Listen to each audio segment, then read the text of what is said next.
Salam kudus Bapak Ibu Saudara, kita lanjutkan materi kita yang kedua setelah materi yang lalu atau yang pertama, yaitu berdosa dan berbuat dosa. Dalam perbedaannya bahwa orang-orang berdosa membutuhkan juru selamat karena tidak mungkin mampu menyelamatkan dirinya sendiri. Dan materi kita kali ini adalah mengenai keselamatan atau hidup kekal. Kita berdoa terlebih dahulu. Terima kasih Allah Bapa Surgawi, Tuhan Yesus Kristus dan Roh Kudus, Sang Juru Selamat.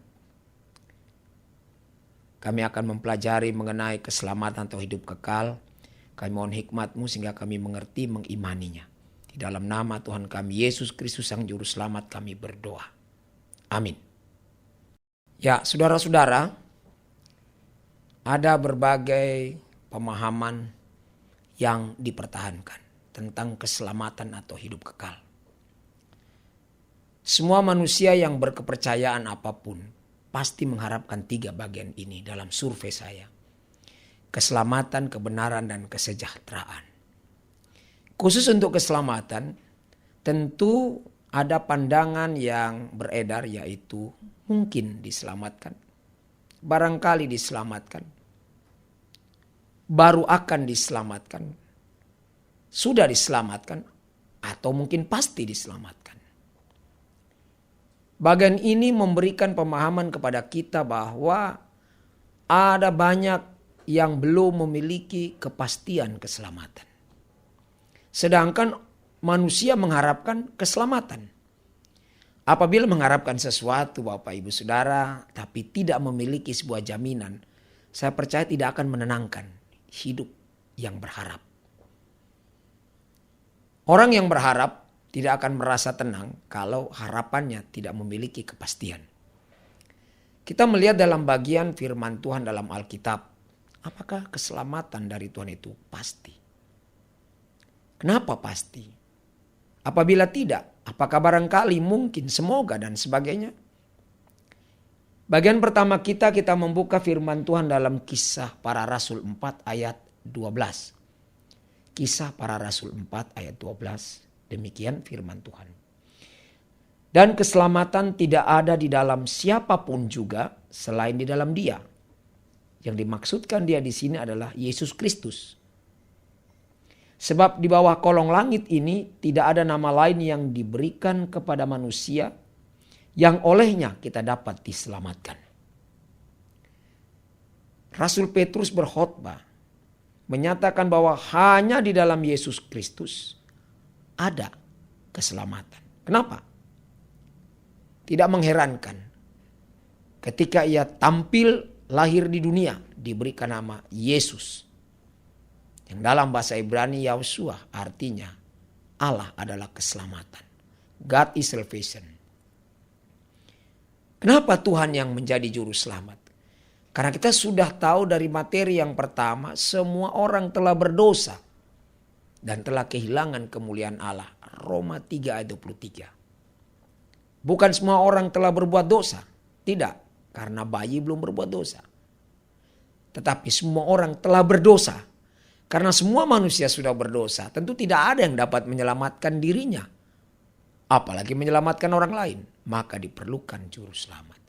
Kalau semua manusia berdosa, ciptaan Tuhan yang namanya manusia berdosa semuanya, maka hanya penciptalah yang bisa menjadi juru selamat.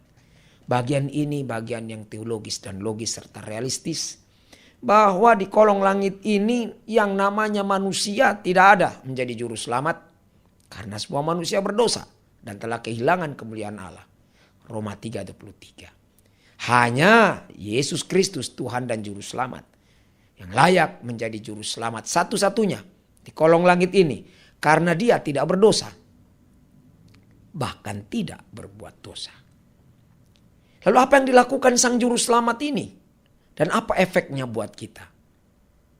Apakah keselamatan atau hidup kekal itu sesuatu yang dapat dipastikan saat ini? Ataukah perlu ditunggu sesuatu waktu yang akan datang? Apabila saat ini kita tidak mengetahui keselamatan itu pasti atau tidak, pasti kita tidak akan berada dalam ketenangan hidup. Karena Bapak Ibu Saudara, ingat baik-baik, kita tidak tahu kapan kita meninggalkan dunia ini. Dan setelah meninggal dunia tidak ada kesempatan untuk memperoleh keselamatan itu. Mari kita melihat apa yang dilakukan Sang Juru Selamat ini. 1 Timotius 2 ayat 3 sampai dengan ayat yang ke-6. Pertama Timotius 2 ayat 3 sampai 6. Demikian firman Tuhan. Itulah yang baik dan yang berkenan kepada Allah Juru Selamat kita, yang menghendaki supaya semua orang diselamatkan dan memperoleh pengetahuan akan kebenaran. Karena Allah itu Esa dan Esa pula Dia yang menjadi pengantara antara Allah dan manusia, yaitu manusia Kristus Yesus, yang telah menyerahkan dirinya sebagai tebusan bagi semua manusia. Itu kesaksian pada waktu yang ditentukan. Pertama Timotius 2 ayat 3 sampai 6 menyatakan bahwa Allah itu Esa, pengantara kepada Allah itu juga Esa, dan berarti Juru Selamat itu Esa, satu saja. Esa dari bahasa Sanskerta sama dengan Eka yang artinya satu. Dalam terjemahan bahasa Yunani cuma satu, hanya satu. Inilah Sang Juru Selamat yang menebus manusia. Apa arti penebusan? Penebusan artinya membebaskan dari sesuatu yang mengungkung atau mengurung. Apabila ditebus maka akan menjadi milik si penebus. Mari kita melihat pertama Korintus pasal 6 ayat yang ke-20. Pertama Korintus pasal 6 ayat yang ke-20, bagaimana Tuhan menebus manusia. Pertama Korintus pasal 6 ayat 20. Sebab kamu telah dibeli dan harganya telah lunas dibayar. Jelas dalam bagian A ini. Pertama Korintus 6 ayat 20. Telah, bukan belum. Telah dibeli artinya telah ditebus. Dan harganya telah lunas dibayar. Itu sebabnya dalam ayat 19 ia menyatakan, atau tidak tahukah kamu bahwa tubuhmu adalah bait Roh Kudus yang diam di dalam kamu, Roh Kudus yang kamu peroleh dari Allah, dan bahwa kamu bukan milik kamu sendiri. Yang Tuhan Yesus lakukan sebagai Juru Selamat adalah menebus orang yang berdosa. Tentu bagi mereka yang mendengarkan bagian ini harusnya bersyukur karena ditebus menjadi milik Tuhan. Dan di dalam 1 Korintus 1 ayat 30 ia menyatakan, tetapi oleh Dia kamu berada dalam Kristus Yesus, yang oleh Allah telah menjadi hikmat bagi kita. Ia membenarkan dan menguduskan dan menebus kita. Kata dan yang tidak berkoma di sini menunjukkan kepada kita bahwa pembenaran, pengudusan dan penebusan adalah satu bagian yang sama. Artinya kalau ditebus artinya dikuduskan dan artinya juga dibenarkan. Kita kembali kepada penebusan. Kejadiannya telah, bukan berarti belum. Ini menunjukkan bahwa Sang Juru Selamat telah menebus manusia. Karena Dialah satu-satunya yang telah ditetapkan oleh Allah Bapa untuk menebus manusia. Dan itu dinyatakan dalam 1 Korintus 6 ayat 20, yaitu kamu telah dibeli atau telah ditebus dan harganya telah lunas dibayar. Artinya tidak ada pengulangan dan artinya tuntas ditebus. Itulah yang dilakukan oleh Sang Juru Selamat. Yang kedua, mari kita melihat 1 Petrus 3 ayat 18 bagaimana Tuhan membenarkan manusia yang percaya. Pertama, Petrus 3 ayat 18. Demikian firman Tuhan. Pertama, Petrus 3 ayat 18. Sebab juga Kristus telah mati sekali untuk segala dosa kita. Ia yang benar untuk orang-orang yang tidak benar, supaya ia membawa kita kepada Allah. Ia yang telah dibunuh dalam keadaannya sebagai manusia, tetapi yang telah dibangkitkan di dalam roh. Ayat ini menyatakan telah, bukan belum. Telah dibenarkan. Manusia yang tadinya tidak benar, dibenarkan dari segala dosa. Kenapa segala dosa? Karena tidak boleh ada sisa dosa. Pembenaran ini berlaku untuk segala dosa. Dan itu oleh karena kematian dan kebangkitan Tuhan Yesus Kristus. Dan kemudian kalau kita hubungkan pembenaran ini dengan bagian di dalam Roma pasal 3 ayat 23 dan 24. Maka demikian firman Tuhan. Roma pasal 3 ayat 23 dan 24. Karena semua orang telah berdosa dan telah kehilangan kemuliaan Allah. Dan oleh kasih karunia telah dibenarkan dengan cuma-cuma karena penebusan dalam Kristus Yesus. Seperti yang saya nyatakan tadi, saudara-saudara, bahwa penebusan sama dengan pembenaran. Penebusan dari segala dosa. Pembenaran juga dari segala dosa. Dan itu telah dilaksanakan oleh Tuhan Yesus Kristus dan diberikan dengan cuma-cuma. Jadi yang pertama telah ditebus dari segala dosa. Yang kedua telah dibenarkan dari segala dosa dan kesalahan. Kemudian berikut, bagaimana ia menyelamatkan manusia dan memberikan hidup yang kekal. Ibrani pasal 10 ayat 10, 14 dan 15. Ibrani pasal 10 ayat 10, 14 dan 15. Demikian firman Tuhan. Dan karena kehendaknya inilah kita telah dikuduskan satu kali untuk selama-lamanya oleh persembahan tubuh Yesus Kristus. Sebab oleh satu korban saja ia telah menyempurnakan untuk selama-lamanya mereka yang ia kuduskan. Dan tentang hal itu Roh Kudus juga memberi kesaksian kepada kita. Dan ini menyatakan bahwa Ibrani 10 ayat 10, 14 dan 15. Bahwa telah dikuduskan. Berarti ia telah menguduskan. Artinya telah memilih orang-orang yang percaya menjadi miliknya. Satu kali dan untuk selama-lamanya. Artinya ditebus, dibenarkan dan dikuduskan satu kali untuk selama-lamanya. Setara dan merupakan sepengertian dengan pertama Korintus 1. Pertama Korintus pasal 1 ayat 30. Lalu bagaimana? Apakah saya telah diampuni? Mari kita melihat Kolose pasal 2 ayat 13 dan 14 untuk pengampunan yang Tuhan lakukan. Kolose pasal 2 ayat 13 dan 14. Kamu juga meskipun dahulu mati oleh pelanggaranmu dan oleh karena tidak disunat secara lahiriah, telah dihidupkan Allah bersama-sama dengan Dia sesudah Ia mengampuni segala pelanggaran kita. 14. Dengan menghapuskan surat hutang yang oleh ketentuan-ketentuan hukum mendakwa dan mengancam kita. Dan itu ditiadakannya dengan memakukannya pada kayu salib. Untuk pengampunan juga dinyatakan di sini telah dan dari segala pelanggaran dan dari segala dosa. Hal yang sama, dibenarkan dari segala dosa, telah dibenarkan dari segala dosa, telah dikuduskan sekali untuk selama-lamanya, telah ditebus dari segala dosa, semua telah ini menunjukkan ia telah melakukannya. Kenapa? Karena ia telah melaksanakannya dengan pengorbanannya oleh persembahan tubuh Yesus Kristus di kayu salib. Dan satu lagi,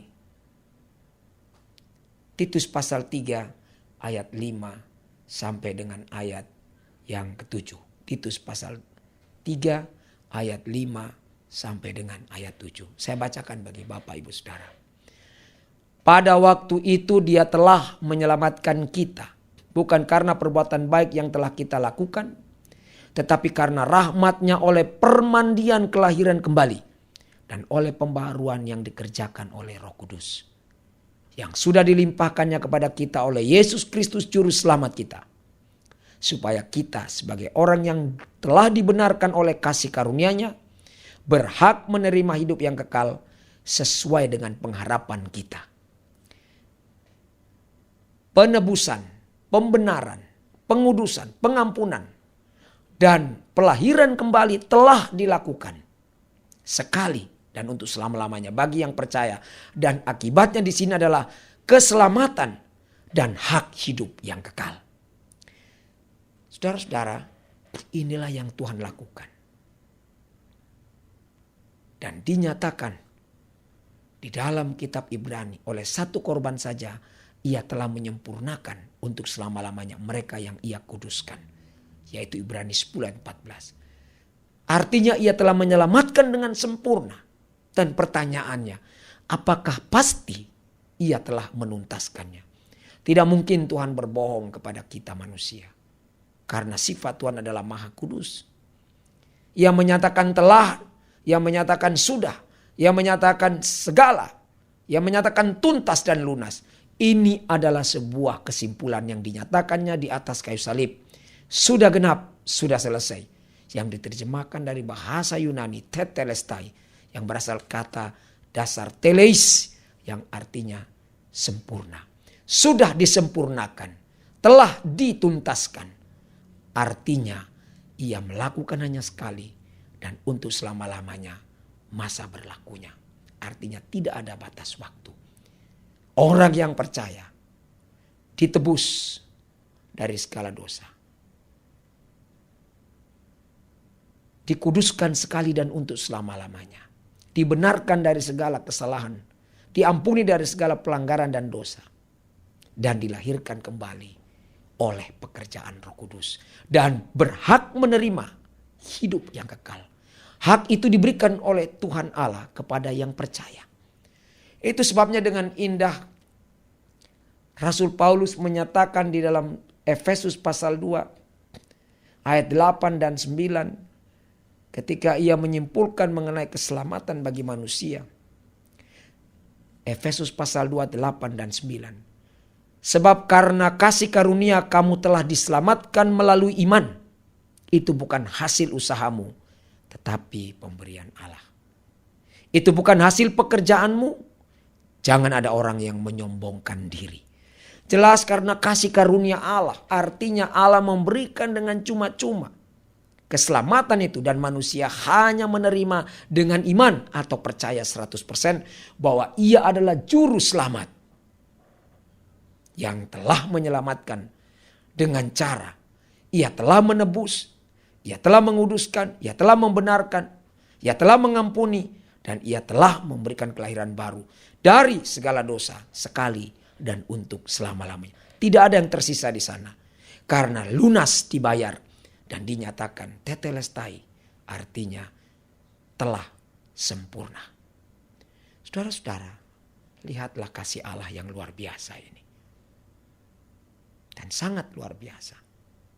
Sehingga tergubahlah sebuah lagu Amazing Grace, kasih karunia yang tak terbilang, tak terkatakan, dan ajaib. Di dalam bagian ini dinyatakan demikian, bahwa hanya diterima melalui iman, bukan perbuatan dan pekerjaan baik kita. Karena yang bekerja untuk keselamatan kita adalah Sang Juru Selamat yang telah ditetapkan oleh Allah, yaitu Tuhan Yesus Kristus. Tapi mungkin kita masih berkata atau bertanya dalam hati, apakah iya saya layak diselamatkan? Ungkapan ini sudah terjawab harusnya. Pertanyaan ini sudah harus tuntas apabila kita memahami pelajaran pertama. Justru Ia datang untuk orang yang berdosa. Dan kita dulu berdosa dan kini ia telah menyelamatkan kita. Kenapa kita masih menyatakan kita masih berdosa? Bukankah ia telah menguduskan? Artinya kita menjadi orang kudus. Bukankah ia telah menebus? Artinya kita menjadi orang tebusan. Bukankah ia telah membenarkan? Artinya kita menjadi orang benar karena iman. Bukankah kita telah diampuni? Artinya orang yang menerima pengampunan. Bukankah ia menyatakan telah melahirkan kita baru? Berarti kita sudah menjadi ciptaan baru? Pertanyaan ini terjawab. Itu diungkapkan dalam Efesus 8 dan 9. Itu bukan hasil usaha dan pekerjaanmu. Tidak bersumber daripadamu. Tapi itu kasih karunia atau pemberian cuma-cuma dari Allah. Dan ini sinkron, harmonis. Efesus 8 dan 9 dengan Titus 3 ayat 7. Bahwa telah dibenarkan dengan kasih karunia Allah. Oleh kasih karunia Allah. Maka kamu berhak menerima hidup yang kekal. Apakah saudara dan saya perlu ragu? Tuhan menyatakan dengan 2 jaminan di dalam Alkitab. Bapak Ibu Saudara, apabila saya menyatakan semoga, itu berarti sesuatu yang tidak pasti. Kalau saya berkatakan barangkali, juga sesuatu yang tidak pasti. Kalau ada yang menyatakan mungkin, itu juga sesuatu yang tidak pasti. Atau ada yang berkata mungkin, siapa tahu, entahlah dan sebagainya. Bagian ini menyatakan ketidakpastian. Tapi mari kita melihat jaminan firman Tuhan untuk keselamatan atau hidup kekal ini. Dalam 2 bagian yang menyatakan jaminan itu. Mari kita melihat ketetapan Tuhan. Dalam pertama Tesalonika 5. Ayat yang ke-9. Pertama Tesalonika 5 ayat yang ke-9 dan ayat yang ke-10. Karena Allah tidak menetapkan kita untuk ditimpa murka, tetapi untuk beroleh keselamatan oleh Yesus Kristus Tuhan kita. 10. Yang sudah mati untuk kita, supaya entah kita berjaga-jaga, entah kita tidur, kita hidup bersama-sama dengan Dia. Ketetapan Allah diberikan kepada kita, yaitu beroleh keselamatan oleh Yesus Kristus Tuhan kita. Kalau Tuhan menetapkan kita untuk selamat, kenapa kita masih ragu? Kenapa kita masih sangsi? Kenapa kita masih khawatir? Kenapa kita masih bertanya-tanya? Bukankah Tuhan sudah menjawab? Aku datang bukan untuk orang benar, tapi untuk orang yang berdosa. Dulu kita berdosa, telah dikuduskan sekali untuk selama-lamanya. Telah ditebus dari segala dosa. Telah dilahirkan kembali oleh Roh Kudus. Telah diampuni dari segala dosa. Dan telah dibenarkan dari segala kesalahan. Tuntas, lunas dibayar. Ketetapan Tuhan telah terjadi. Apakah saudara berada sebagai orang yang telah menerima ketetapan itu? Efesus 8 dan 9 tadi menyatakan, cuma percaya, hanya dengan iman. Itu sebabnya tidak heran ada ungkapan sola gratia, hanya karena kasih karunia. Sola fide, hanya diterima melalui iman. Dan sola scriptura, hanya berada dalam Injil firman Tuhan. Kita tuntaskan saudara-saudara dengan jaminannya. Kita membuka Yohanes pasal 10 ayat 27 sampai dengan 29. Yohanes pasal 10 ayat 27 sampai 29. Domba-dombaku mendengarkan suaraku dan aku mengenal mereka dan mereka mengikut aku. Dan aku memberikan hidup yang kekal kepada mereka. Saudara perhatikan. Dan aku memberikan hidup yang kekal kepada mereka. Dan mereka pasti tidak akan binasa sampai selama-lamanya. Dan seorang pun tidak akan merebut mereka dari tanganku. Bapakku yang memberikan mereka kepadaku lebih besar daripada siapapun. Dan seorang pun tidak dapat merebut mereka dari tangan Bapa. Jaminan pasti ada dalam ayat ini. Ayat itu Yohanes 10 ayat 28. Pasti tidak akan binasa sampai selama-lamanya. Dan pasti tidak ada satu oknum pun siapapun yang merebut dari tangan Bapa dan dari tangan Yesus Kristus. Bukankah ini sebuah jaminan yang berarti bahwa kita tidak perlu ragu, sangsi dan takut lagi dan khawatir karena kepastian. Karena jaminan adalah kepastian dan kepastian adalah jaminan. Yang terakhir, mari kita melihat di dalam Roma pasal 5 ayat 8 sampai dengan ayat yang ke-10. Roma 5, 8 sampai dengan 10. Demikian firman Tuhan. Ayat 8. Akan tetapi Allah menunjukkan kasih-Nya kepada kita. Ia menunjukkan kasih-Nya kepada kita melalui Tuhan Yesus Kristus. Oleh karena Kristus telah mati untuk kita. Dulu ketika kita masih berdosa. Berarti sekarang berbeda. Bukan lagi berdosa. Tapi menjadi orang benar karena iman. Dikuduskan karena kita percaya. Dibenarkan dari segala kesalahan karena iman. Diampuni karena iman kita. Diperhitungkan Tuhan. Dihargai Tuhan. Dan dilahirkan baru melalui iman. Ayat 9 Roma 5. Lebih-lebih karena kita sekarang telah dibenarkan oleh darahnya. Kita pasti akan diselamatkan dari murka Allah. Saudara coba perhatikan baik ini, saya ulang. Lebih-lebih karena kita sekarang, bukan dulu. Sekarang telah, berarti sebelumnya belum. Sekarang telah dibenarkan oleh darahnya. Kita pasti akan diselamatkan dari murka Allah. Ayat 10. Sebab jikalau kita ketika masih seteru, masih bermusuhan dulu dengan Allah, kini diperdamaikan dengan Allah oleh kematian anaknya. Lebih-lebih kita yang sekarang, telah diperdamaikan. Berarti sudah damai dengan Tuhan. Pasti akan diselamatkan oleh hidupnya. Dalam Roma 5, 8 sampai 10, 2 kali kata pasti, artinya 2 kali jaminan yang diberikan oleh Tuhan. Dan juga dalam gabungan dengan Yohanes pasal 10 ayat 28, 1 kali kata pasti. Artinya 3 kali kata pasti. Kurangkah buat kita sebagai jaminan Tuhan jika Tuhan mengatakan pasti? Ilmu pasti adalah sesuatu yang tidak boleh berubah. Dan Tuhan berkata pasti, tidak akan berubah. Kalau berubah, berarti bukan pasti. Karena satu yang pasti tidak boleh berubah.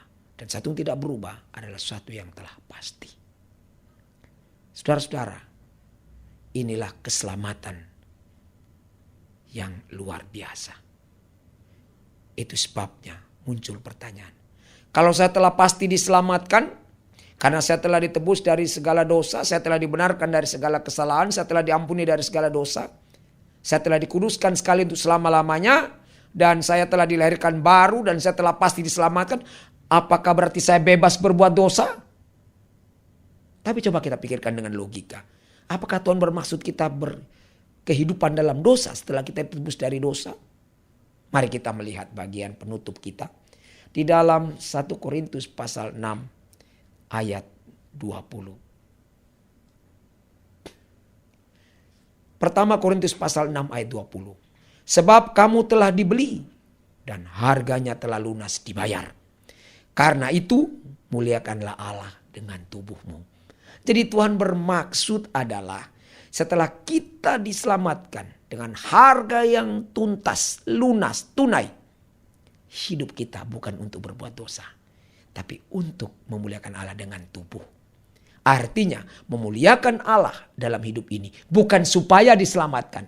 Tapi karena telah diselamatkan. Dan ini selaras dengan Efesus pasal 2. Efesus pasal 2 ayat yang ke-8 sampai 10. Ayat 8 sampai 9 jaminan keselamatan. Dan ayat 10 tujuan Tuhan. Sebab karena kasih karunia kamu telah diselamatkan melalui iman. Itu bukan hasil usahamu, tetapi pemberian Allah. Itu bukan hasil pekerjaanmu. Jangan ada orang yang menyombongkan diri. Jelas begitu mudah memperoleh keselamatan ini. Hanya dengan percaya. Bukan murahan. Bukan. Tapi Tuhan telah melakukannya untuk kita. Setelah diselamatkan ayat 10 menyatakan dalam Efesus 2. Karena kita ini buatan Allah. Artinya karena kita ciptaan baru telah diselamatkan. Diciptakan dalam Kristus Yesus. Artinya menjadi ciptaan baru yang telah diselamatkan. Untuk melakukan pekerjaan baik. Bukan untuk bebas berbuat dosa. Jangan keliru Bapak Ibu Saudara. Pekerjaan baik itu telah dipersiapkan oleh Allah sebelumnya. Dan Ia mau supaya kita hidup di dalamnya. Siapa yang hidup dalam kebaikan, kebenaran dan kekudusan? Yaitu orang-orang yang telah percaya, telah diselamatkan. Dan telah dipastikan memiliki hidup yang kekal.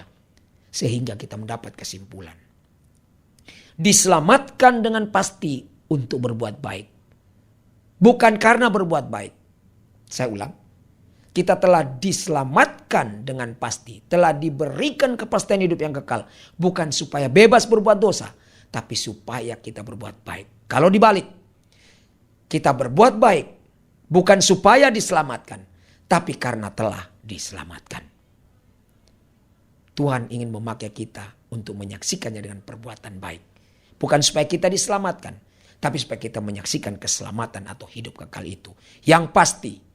Karena ia telah melakukan segala-galanya untuk kita. Dengan tuntas, tunai, dan lunas. Dengan pengorbanannya. Paulus dengan indah merangkum semuanya. Dalam pertama Korintus pasal 15 ayat 3 dan 4. Sebagai perenungan kita. Untuk memastikan kepercayaan kita pada saat ini. 1 Korintus 15 ayat 3 dan 4. Sebab yang sangat penting telah kusampaikan kepadamu. Yaitu apa yang telah kuterima sendiri. Ialah bahwa Kristus telah mati karena dosa-dosa kita. Sesuai dengan kitab suci. Bahwa ia telah dikuburkan. Dan bahwa ia telah dibangkitkan. Pada hari yang ketiga. Sesuai dengan kitab suci. Semuanya telah. Semuanya pasti. Yaitu keselamatan dan kehidupan kekal di dalam Tuhan Yesus Kristus. Jangan saudara tunda untuk percaya. Karena Tuhan mengasihi Anda dan saya. Mari kita berdoa. Terima kasih Allah Bapa, Engkau berkehendak kami semua diselamatkan. Tuhan Yesus, Engkau berkorban untuk keselamatan kami. Dan Roh Kudus, Engkau memeteraikan keselamatan kami. Tuntas, tunai, telah satu kali dan untuk selama-lamanya. Karena semua yang telah Engkau lakukan. Engkau telah menguduskan kami sekali dan untuk selama-lamanya. Telah mengampuni kami dari segala dosa dan kesalahan kami. Telah membenarkan kami dari segala pelanggaran dan dosa kami. Telah menebus kami dari segala dosa. Dan telah melahirkan kami kembali. Dan telah memastikan setiap orang yang percaya. Bukan karena perbuatan sendiri. Tapi percaya kepada kasih karunia Tuhan. Yaitu keselamatan di dalam Tuhan Yesus Kristus yang pasti. Maka kami telah pasti diselamatkan. Terima kasih Tuhan. Kami mau berbuat baik. Bukan supaya diselamatkan. Tapi karena telah diselamatkan. Atau kami telah diselamatkan. Bukan supaya berbuat dosa. Tapi supaya kami berbuat baik. Menyaksikan keselamatan itu. Dalam nama Tuhan Yesus yang Juru Selamat kami berdoa.